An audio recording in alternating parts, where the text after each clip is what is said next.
నూలులో శతాబ్దాల గౌరవం, పట్టు పరంపరకు ప్రతీక, సంప్రదాయానికి శాశ్వత చిరునామా సఖీ.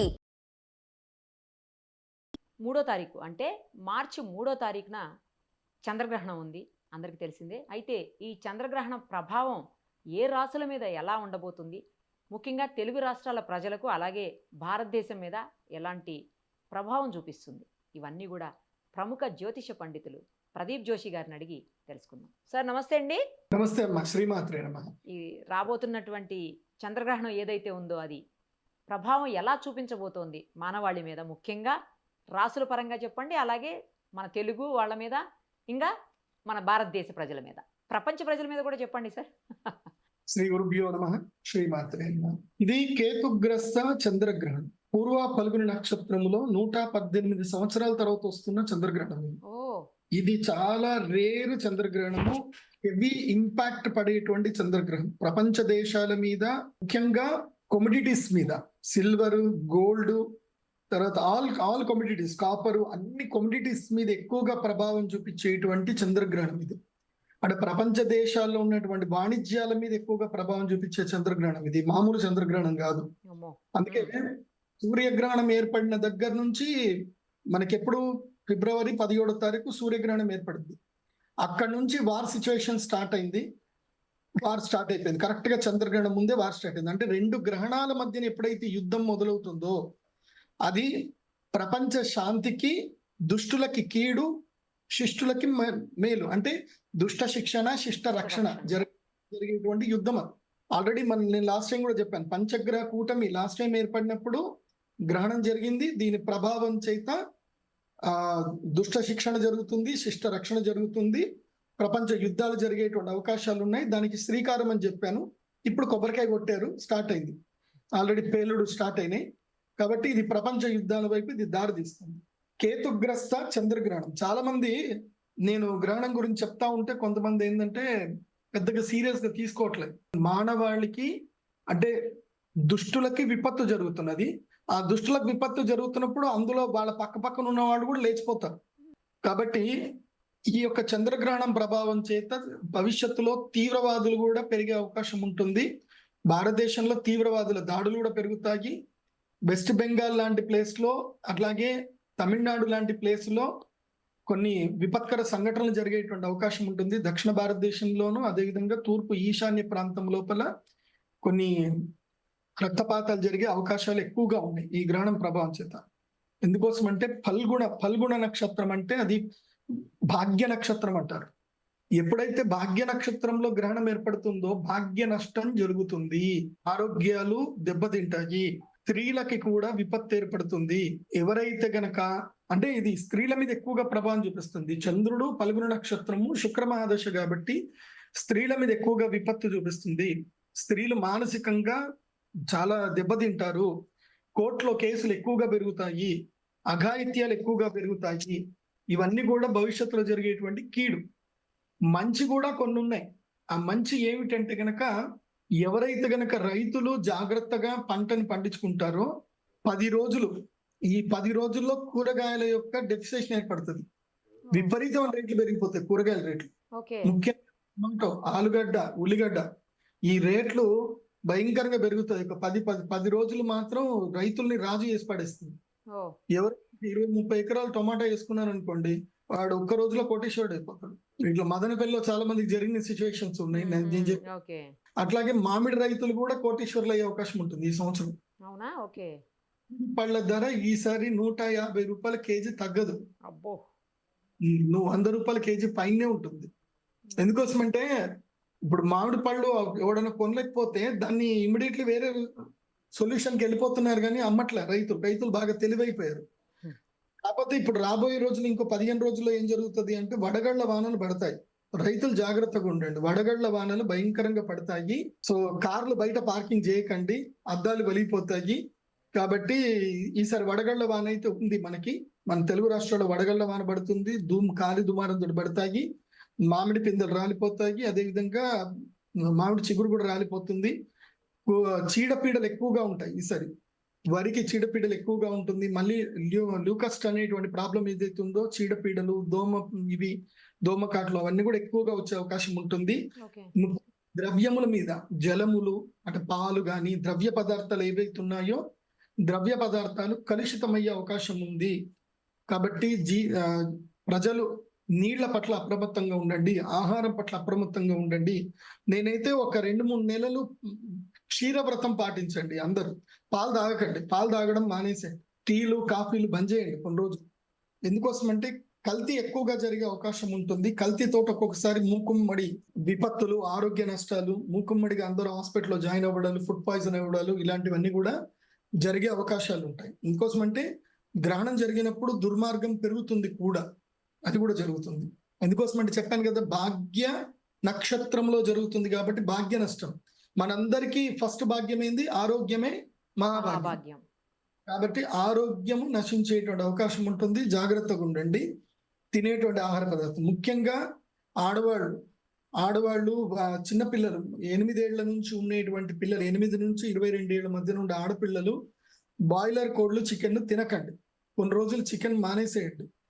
ఏదన్నా మీకు అంత చికెన్ తినాలి అనుకుంటే కోళ్లు తెచ్చుకొని మీ ఇంట్లోనే దేశీగా మీరు చేసుకొని కావాలంటే వాటిని సంకొని తినండి. కానీ ఈ బాయిలర్ కోళ్లు తినకండి. బాయిలర్ కోళ్లతోటి కూడా రోగాలు వచ్చే అవకాశం ఉంటుంది. మళ్ళీ అది బర్డ్ ఫ్లూ అంటారు కదా, అలాంటివి వస్తాయి. ప్లస్ హార్మోనల్ ఇంబ్యాలెన్స్ జరుగుతాయి. విపరీతమైన ఇది జరుగుతుంది, మాల్ న్యూట్రిషన్ జరుగుతుంది. వాటికి ఇంజక్షన్లు ఇవ్వడం చేయడము. ఎంత 12 10th క్లాస్ పిల్లలు దాదాపుగా డిగ్రీ పిల్లలకి కనిపిస్తున్నారు, ఆడపిల్లలందరూ కూడా. దాని జరుగుతుంది కాబట్టి అది మీరు అప్రమత్తంగా ఉండండి. సో ఇది ప్రపంచానికి జరిగేటువంటి విపత్తులు. అదేవిధంగా మేలు కూడా. నేను ఈ సంవత్సరం రైతులకు నేను అడ్వైజ్ ఇచ్చేది ఏంటంటే, బ్రోక్లీ పంటలు పండించండి, ఎక్కువ శాతము కూరగాయలు పండించుకోండి, పండ్లు పండించుకోండి. దీనివల్ల భవిష్యత్తులో రైతులు ఈ సంవత్సరం అంతా లాభం పొందే అవకాశం ఉంటుంది. రైతులు ఎవరు కూడా భూములు అమ్ముకోకండి. ఎందుకోసం అంటే ఈ ప్రపంచ విపత్తుల్లో భాగంగా రాబోయేటువంటి 2-3 సంవత్సరాల్లో మన భారతదేశానికి అద్భుతమైన దశ రాబోతుంది. మన భారతదేశంలో వ్యవసాయ భూములకు మంచి రేట్లు వస్తాయి. కాబట్టి రైతులందరూ కూడా మీ భూముల్ని అమ్ముకోకుండా జాగ్రత్త పెట్టుకోండి. చక్కగా కూరగాయలు పండించుకోండి. తక్కువ ధరలకి రైతులు ఎవరు కూడా భూములు అమ్ముకోవద్దు. రాబోయే టైంలో చాలా మంచి టైం ఉంది. ఎందుకోసం అంటే గురుడు ఎప్పుడైతే కర్కాటక రాశి లోపలికి ఎంటర్ అవుతాడో జూన్ 3వ తారీఖు తర్వాత రైతులందరికీ మంచి టైం ఉంటుంది. భారతదేశంలో మంచి టైం ఉంటుంది. జూన్ 3 వరకు భారతీయులకు అంత మంచి లేదు, కానీ 3 తర్వాత భారతదేశానికి గోల్డెన్ టైం రాబోతుంది. ఓకే, రాశి పరంగా చెప్పండి సార్. రాశుల పరంగా ఇది సింహరాశిలో సంభవిస్తుంది అని చెప్తున్నారు ఈ చంద్రగ్రహణం. దానివల్ల సింహరాశి వాళ్ళకి ఇబ్బందులు ఉంటాయని కూడా చెప్తున్నారు. నిజమేనా అలాంటిది? ఈ గ్రహణము సింహరాశిలో ఏర్పడబోతుంది. సింహరాశి అంటే సూర్యుడి యొక్క నక్షత్రం, సూర్యుడి యొక్క రాశి. పూర్వపల్గు నక్షత్రము సూర్య నక్షత్రము, భగ నక్షత్రం అంటారు. అలాగే ఈ పూర్వపల్గు నక్షత్రం సింహరాశిలోకి వస్తుంది. సింహరాశికి అధిపతి ఎవరు అంటే సూర్యుడు. సూర్యుడి యొక్క స్థానంలోనే గ్రహణం జరుగుతుంది కాబట్టి సూర్యుడు అంటే రాజు, అపోలో ఇస్ ఎ కింగ్ అంటారు. సో ఎప్పుడైతే ఇక్కడ గ్రహణం ఏర్పడుతుందో యుద్ధాలు ఏర్పడతాయి. కాబట్టి సింహరాశి వాళ్ళకి ఇది కీడు, రాజకీయ నాయకులకి ఇది కీడు. రాజకీయ నాయకులు స్కామ్ లో ఇరుక్కుంటారు, స్కాములు బయటపడతాయి. ఇప్పుడు రాజకీయ నాయకుల స్కాములు బయటపడతాయి. ఒక్కొక్క సందర్భంలో ముఖ్యమంత్రి రాజీనామా చేయాల్సిన పరిస్థితి కూడా ఏర్పడుతుంది. అది ఏ రాష్ట్రం అని నేను చెప్పాల్సిన అవసరం లేదు. సో ఆ ముఖ్యమంత్రుల స్కాములు బయటపడతాయి. సడన్ గా ఆ రాష్ట్రం లోపల రాజకీయాలు మారుతాయి. సో డిప్యూటీ సీఎంలు సీఎం అవుతారు. అవి జరిగేటువంటి అవకాశాలు అయితే మెండుగా కనిపిస్తున్నాయి. రాబోయేటువంటి 3 నెలల్లో కనిపిస్తున్నాయి. కొన్ని రాష్ట్రాలు, ఏ రాష్ట్రం అని చెప్పను, ఆ రాష్ట్రం లోపల సీఎం అయితే మారుతారు. ఓకే, సీఎం ఏంటి సార్ సీఎం మారిపోయే పరిస్థితులు? అమ్మో, అంటే రాశి ప్రభావం వల్ల లేకపోతే ఈ కేవలం చంద్రగ్రహణ ప్రభావం వల్లేనా? లేదు, ఎప్పుడైతే ఇది గ్రహణం జరుగుతుందో దాని ప్రభావం వల్ల జరుగుతాయి. కొన్ని దేశాల్లో అధ్యక్షులు మారిపోతారు, దేశాధ్యక్షులు చనిపోతారు. మన వరకు మన ఇండియాలో ఏదైనా ఒక రాష్ట్రానికి సీఎం మారిపోతారు. మన దేశంలో సీఎంలు వస్తారు. అది కూడా ఇక రాశి వాళ్ళు అంటే సింహరాశి వాళ్ళు జాగ్రత్తగా ఉండాలని చెప్పారు. ఏ రాశుల వాళ్ళు జాగ్రత్తగా ఉండాలి? ఏ రాశుల వాళ్ళకి కలిసి వచ్చే అవకాశం ఉంటుంది ఈ చంద్రగ్రహణంతో? 4 రాశులకు అరిష్టం ఉంటుంది. సింహరాశికి బాగాలేదు. సింహరాశికి మనోవైఫల్యం కలుగుతుంది, మనస్సు బాధ కలుగుతుంది, తీవ్రమైన ఉంటుంది, ధన నష్టం కూడా జరుగుతుంది, ఆరోగ్య భంగం ఉంటుంది. కాబట్టి సింహరాశి వారు మా శ్రీచక్ర పీఠంలో మేము పరిహార పూజ చేస్తున్నాం, చేయించుకుంటే మంచిది. లేదంటే ఎక్కడైనా సరే దేవాలయానికి వెళ్ళి ప్రదక్షిణ చేయండి, శివారాధన చేయండి, శివుణ్ణి ఆరాధన చేసుకోండి, ఓం నమ శివాని జపం చేసుకోండి. సింహరాశి, వృషభ రాశి. వృషభ రాశికి మంచిది కాదు. వృషభ రాశి వారికి ఎట్లాంటి పరిస్థితి వస్తుందంటే స్టాక్ మార్కెట్ లో డబ్బులు పోగొట్టుకుంటారు, ఎక్కడ పడితే అక్కడ డబ్బులు పోగొట్టుకుంటారు, ఇళ్ళు అమ్ముకుంటారు, బంగారం తాకట్టు పెట్టుకుంటారు, ఓకే. వెహికల్ జరుగుతుంది, వెహికల్స్ తో యాక్సిడెంట్స్ అవుతాయి, మదర్ కి హెల్త్ బాగా ఉండదు, హాస్పిటల్ బిల్స్ పెరిగిపోతాయి. ఇలాంటి ఇష్యూస్ అన్ని కూడా వృషభ రాశి వారికి నెగిటివ్స్ ఉండే అవకాశం ఉంటుంది. సో వృషభ రాశి వారు కూడా అప్రమత్తంగా ఉండండి.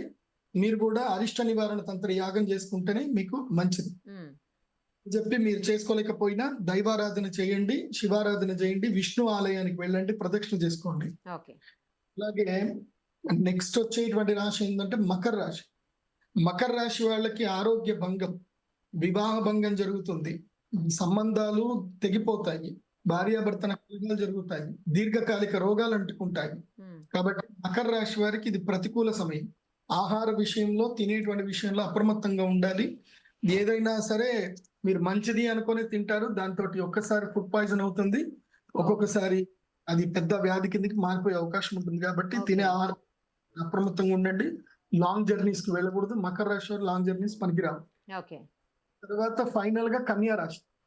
కన్యా రాశి వారు ఎంత కామ్ గా ఉంటే అంత మంచిది. ఎంత హ్యాపీగా పడుకోండి, ఎవరితోటి మాట్లాడకండి, ఏదైనా తీర్థయాత్రలకు వెళ్ళండి, ఎవరితోటి సంపర్కంలో పెట్టుకోకండి, ఎక్కడ ఫినాన్షియల్ డీల్స్ చేయకండి, అగ్రిమెంట్ చేయకండి, ఎవరికి మధ్యవర్తిత్వం వ్యవహారం చేయకండి. ఏది చేసినా పెంటై కూర్చుంటుంది. కన్యా రాశి వారికి దాదాపుగా అక్షయ తృతీయ వరకు బ్యాక్ టైం నడుస్తుంది. మొత్తం డబ్బులు పోతాయి, ఏదో ఒకటి అగ్రెసివ్ గా వెళ్ళిపోతారు, ఏదో పెంట చేసుకొని కూర్చుంటారు. మీరు మంచి చేద్దాం అనుకుంటారు కానీ అది కాస్త మీ ఇంటి మీదకి వచ్చి కూర్చుంటుంది. ఏమీ చేయకండి, తిన్నామా పడుకున్నామా తెల్లారిద్దా, ఇదే పాటించండి. ఎవరైనా వచ్చి ఏదైనా అడిగారు అనుకోండి, తెలియదు, గుర్తులేదు, మర్చిపోయా, ఈ డైలాగ్ చేసుకోండి. ఓకే. ఇక మంచిగా ఉండే రాశులు జూన్ 3వ తారీఖు వరకు కన్యా రాశి వారు కానీ, వృశ్చిక రాశి వారు కానీ, అదేవిధంగా మకర రాశి వారు కానీ, తర్వాత మేషరాశి, తర్వాత మీన రాశి, వృషభ రాశి, కర్కాటక రాశి, ఈ రాశులన్నీ కూడా ప్రశాంతంగా ఉండండి, ఎవరి జోలికి వెళ్ళకండి. ఓకే, ప్రపంచంతో సంబంధం లేనట్టు ఉండండి. అట్లుంటే మీరు ఈ ప్రపంచంలో ఉంటారు. లేదనుకోండి ప్రపంచానికి దూరంగా వెళ్ళిపోయే పరిస్థితులు మీకు ఏర్పడతాయి. ప్రశాంతంగా ఉండండి, ఏవి అగ్రెసివ్ డిసిషన్స్ ఏవి తీసుకోకండి. మెయిన్ సింహరాశి వారు నో డిసిషన్స్, అగ్రెసివ్ డిసిషన్స్. తిన్నామా పడుకున్నామా తెల్లారిద్దా, సింహరాశి వాళ్ళు అయితే. నెక్స్ట్ మంచి ఉండే రాశులు ఏవి అంటే గనక, ఈ గ్రహణం వల్ల మిథున రాశి వారికి కలిసి వస్తుంది, బాగుంటుంది. మిథున రాశి వారికి ధైర్యం ఉంటుంది. అదే విధంగా వృశ్చిక రాశికి, తులారాశి వారికి అద్భుతంగా ఉంటుంది. అందులోనూ తులారాశి వాళ్ళకి జూన్ 3వ తారీఖు వరకు పట్టిందల్లా బంగారం. చాలీ శాలరీ ఉంటే జాబ్ మానేసుకొని బిజినెస్ పెట్టుకోండి, ఏదైనా చేసుకోండి. ఇడ్లీ బండి అయినా పెట్టుకోండి, పానీపూరి అయినా పెట్టుకోండి, లేదంటే చిన్నగా బట్టల దుకాణం అయినా వదలకండి. రియల్ ఎస్టేట్ చేయండి, అంటే మట్టి పట్టుకున్న బంగారం అయిపోద్ది అంటారు. రియల్ ఎస్టేట్ చేయండి, మంచి కలిసి వస్తుంది. సో వృశ్చిక రాశికి, తులారాశికి బాగుంది. అదే విధంగా మీన రాశి వాళ్ళకి ఈ యొక్క పీరియడ్ ఏదైతే ఉందో, ఇది వెంటిలేటర్ పీరియడ్ నుంచి వాళ్ళు దాటి లక్ గా ఒకేసారి అదృష్టం కలిసి వస్తుంది. మీన రాశి వాళ్ళకి ఏం నాట్యం ఉంది, ఏ గ్రహం అనుకూలంగా లేదు, కానీ మధ్యలో ఒక్కసారి లైఫ్ వస్తుంది అనమాట. ఈ అక్షయ తృతీయ వరకు అనుకోండి, ఈ అక్షయ తృతీయ వరకు మీన రాశికి లైఫ్. అందులోనూ ఉగాది వరకు అయితే పక్కా లైఫ్. అప్పులు గిప్పులు ఏమైనా ఉంటే తబాదబా తీర్చేసుకోండి. లేదు ఇప్పుడు అప్పెట్లా తిరుగుతాం, ఉన్న పంత తీర్చేస్తే మనం దాన్ని రొటేషన్ చేసుకోవచ్చు కదా అనుకున్నారు అనుకోండి, అది రొటేషన్ కాస్త రివర్సల్ అయిపోతుంది, మొత్తం ఉన్నదంతా పోగొట్టుకుంటారు.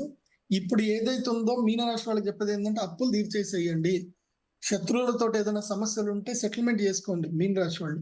అయితే ఇది సెటిల్మెంట్ టైం. ఇది ఎందుకోసం అంటే ఏళ్ళనాటి శనిలో కొంచెము అప్పుడప్పుడు గ్రహణాలు వస్తాయి, మనకి లక్కిస్తాయి కూడా గ్రహణాలు. సో మీన రాశి వాళ్ళకి ఏంటంటే ఈ గ్రహణం వాళ్ళకి ఊపిరిస్తుంది అనమాట. ఏళ్ళనాటి శని బాధ నుంచి ఒక 15-20 రోజులు వాళ్ళకి రిలాక్సేషన్ ఇస్తుంది.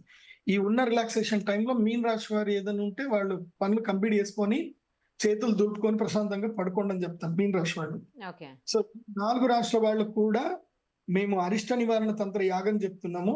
నేను ఒకటే చెప్తాను, గ్రహణాలు ఏర్పడినప్పుడు మన నసీబ్ మారాలి. ప్రతి మనిషికి ఒక రోజు వస్తుంది అంటారు కదా, ఆ రోజే గ్రహణం. గ్రహణం వచ్చిన రోజు దేవతలకి హవిస్సునిచ్చారే అనుకోండి, మీరు ఒక్కసారి ఒక గాయత్రి మంత్రానికి, ఒక వేద మంత్రానికి మీరు స్వాహాకారం ఇస్తే అది 1,00,000 సార్లు ఇచ్చినంత పుణ్యం వస్తుంది మామూలు టైంలో. గ్రహణం టైంలో దేవతలకి స్వాహాకారం చేయటం వల్ల మీకు అమోఘమైన శక్తి వస్తుంది, మీ తలరాత మారుతుంది, లైఫే మారిపోతుంది. సొంతగా బుద్ధి కలిగి భగవంతుడి ప్రేరణ కలిగి రావాలి. వచ్చి వాళ్ళు సంకల్పంతో యాగం చేసుకోవాలి. ఇది బిజినెస్ మెథడ్ లో వచ్చి యాగం చేసుకోవద్దు. ఇప్పుడు ఈ వీడియో చూస్తున్న వాళ్ళందరూ కూడా చెప్తున్నాను ఏంటంటే, గ్రహణం ఈజ్ లక్కీ టైం. మీకు భగవంతుడు ప్రేరణ కలిగించాడు, వెళ్దాము గురువు గారి దగ్గరికి వెళ్ళి యాగం చేసుకుందాం, ఏదైనా మన నసీబ్ మారుతుందేమో, హోప్ ఉంటే రండి. అలా ధైర్యంగా అమ్మవారి మీద, భగవంతుడి మీద విశ్వాసం చేసి రండి. ఈ గ్రహణం లోపల నేను ఇచ్చే శివలింగం తీసుకోండి, అందరూ జీవితంలో బాగుపడండి. మేము ఏం చేసినా అందరూ బాగుపడడానికే చేస్తాం. ఇంకోటి, మీరు ఇచ్చేటువంటి డొనేషన్స్ ఏదైతే ఉంటుందో మా టెంపుల్ కి, నా పర్సనల్ లైఫ్ కి ₹1 వాడుకోం.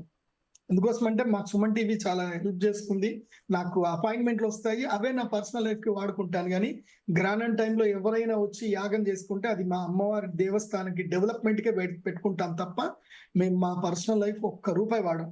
So thanks Suman TV. మాకు మంచి, అంటే ప్రజలందరికీ ఒక అనుసంధానంగా, ఒక బ్రిడ్జ్ లాగా ఉన్నారు. ఇప్పుడు మా దగ్గర విజ్ఞానం ఉంది, కానీ మేము అందరికి చెప్పాలంటే మాకు ఒక మీడియం కావాలి కదా. సో థ్యాంక్స్ నిరుపమ గారు. నిరుపమ అంటే అర్థం ఏంటంటే don't compare with any one అని అర్థం. Yes yes yes.